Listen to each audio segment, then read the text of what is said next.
On behalf of St James Ethics Centre, the Wheeler Centre, the Melbourne Food and Wine Festival, The Age, the City of Melbourne and the ABC, all of whom have worked together to make this event possible, I'd like to welcome Philip Woolen.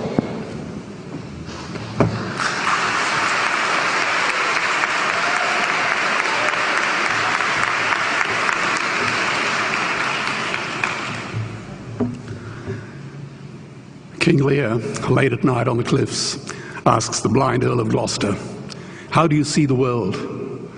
And the blind man Gloucester replies, "I see it feelingly. And shouldn't we all? Animals must be off the menu because tonight they are screaming in terror in the slaughterhouses, in crates and in cages, vile, ignoble gulags of despair." You see, I heard the screams of my dying father as his body was ravaged by the cancer that killed him. And I realized I'd heard those screams before.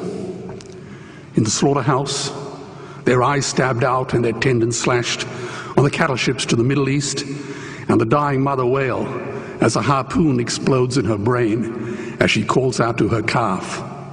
Their cries were the cries of my father. And I discovered that when we suffer as equals.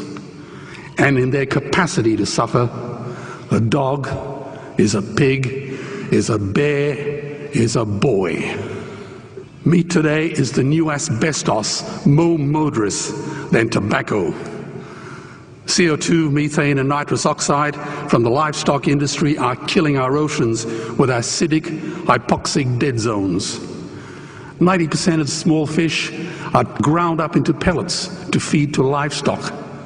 Vegetarian cows today are the world's largest ocean predators. The oceans are dying in our time. By 2048, all our fisheries will be dead, the lungs and the arteries of the earth. Billions of bouncy little chicks are ground up alive simply because they are male. Only 100 billion people have ever lived. 7 billion people live today. And yet we torture and kill 2 billion sentient living beings every week. 10,000 entire species are wiped out every year because of the actions of one. And we're now facing the 6th mass extinction in cosmological history. If any other organism did this, a biologist would call them a virus. It is a crime against humanity of unimaginable proportions. But happily, the world is changing. 10 years ago, Twitter was a bird sound. www was a stuck keyboard. Cloud was in the sky. 4G was a parking space. Google was a baby's burp. Skype was a typo. And Al-Qaeda was my plumber. Victor Hugo said, "There is nothing more powerful than an idea whose time has come." Well, animal rights today is now the greatest social justice issue since the abolition of slavery.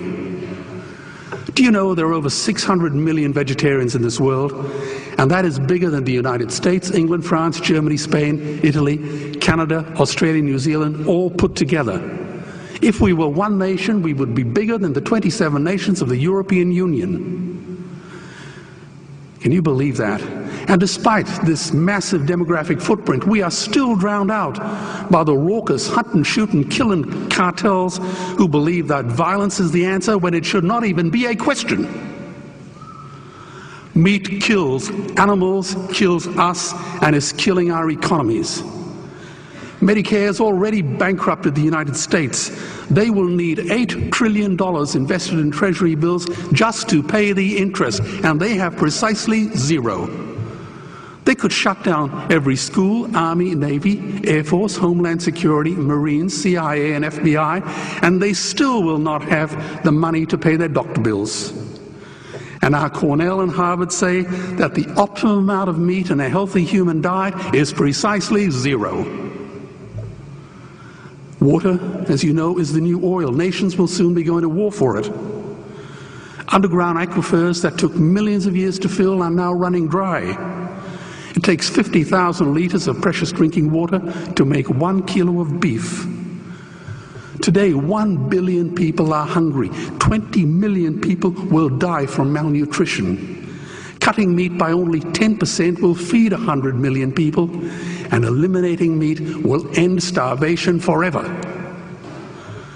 If everyone ate a Western diet, we would need 2 planet Earths to feed us. We've only got one, and she is dying. Greenhouse gas emissions from livestock is 50% greater than transport, as Peter said. Cars, trains, buses, ships, lorries, the whole lot. And as I travel around the world, I see poor countries who sell their grain to the West while their own children starve in their arms. And the West feeds it to livestock so we can eat a steak? Am I the only one who sees this as a crime? Believe me, every morsel of meat we eat is slapping the tear-stained face of a hungry child. When I look into her eyes, do I remain silent? The earth can produce enough food for everyone's need, but not enough for everyone's greed. We are facing the perfect storm. If any nation had developed weapons that could wreak such havoc on the planet, we would launch a preemptive military strike and bomb it back into the Bronze Age. But it's not a rogue state, it's an industry. The good news is we don't have to bomb it. We can just stop buying it. Sir George Bush was wrong.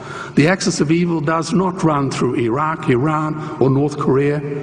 It runs through our dining tables. Weapons of mass destruction are our knives and forks. Our proposition is the Swiss Army knife of the future.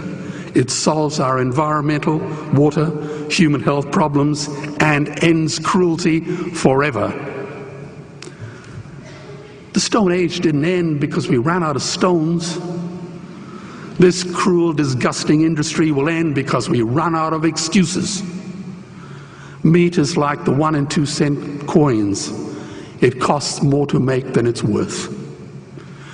And I come from the bush. Farmers are the ones with the most to gain. Farming won't end, it would boom. Only the product line will change.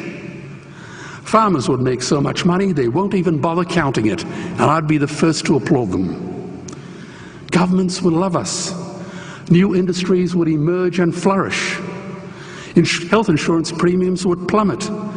Hospital waiting lists would disappear. Hell, we'd be so healthy, we'd have to shoot someone just to start a cemetery.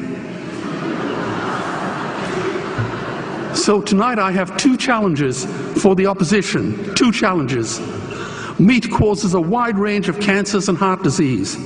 Would they name one disease caused by a vegetarian diet? And 2, I'm funding the Earthlings trilogy. If the opposition is so sure of their ground, I challenge them to send a copy of the Earthlings DVD to all their colleagues and all their customers. Go on, I dare you.